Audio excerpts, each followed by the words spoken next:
No one should put this many hours into work. This is not good. And people should not work this hard. They should not do this. It's very painful.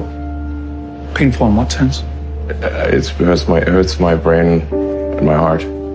So this is not recommended for anyone. I just did it because if I didn't do it, then good chance Tesla would die.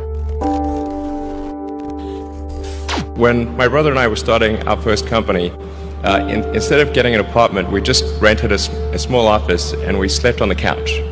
And we showered at the YMCA, and we're so hot up we had just one computer. So the website was up during the day, and I was coding at night, 7 days a week, all the time.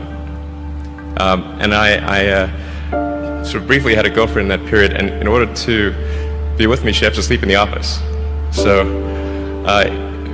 work hard, every waking hour. That's the thing I would say particularly if you're starting a company. And I mean, if you do simple math, say okay, if somebody else is working 50 hours and you're working 100, you'll get twice as much done in the course of a year as the other company. I mean, Tesla really faced a severe threat of death due to the Model 3 production ramp. Essentially, the company was bleeding money like crazy, and just if we didn't solve these problems in a very short period of time, we would die.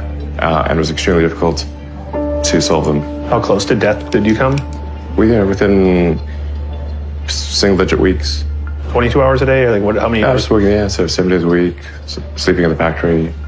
I worked in the paint shop, general assembly, body shop. You ever worry about yourself imploding? It's just too much? Absolutely.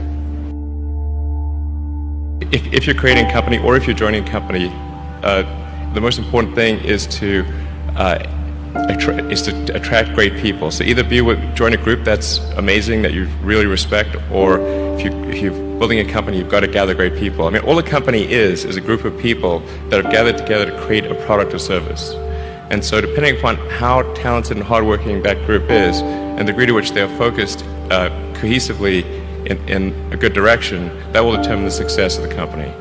So do everything you can to gather great people if you're creating a company. It's good to think in terms of the physics approach, or first principles, which is, rather than reasoning by analogy, you boil things down to the most fundamental truths you can imagine, and you reason up from there. And this is a good way to figure out if something really makes sense, or if it's just what everybody else is doing.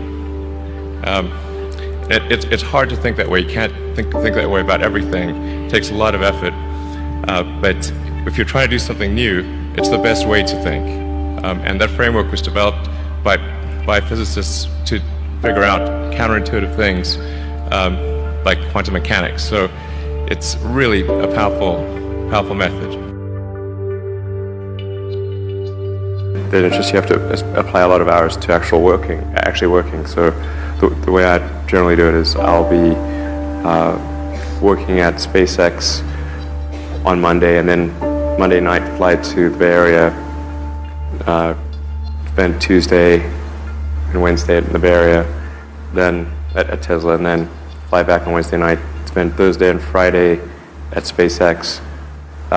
In the last several months, then I would fly back here on a Saturday and either spend Saturday and Sunday at Tesla or spend Saturday at Tesla and Sunday at SpaceX.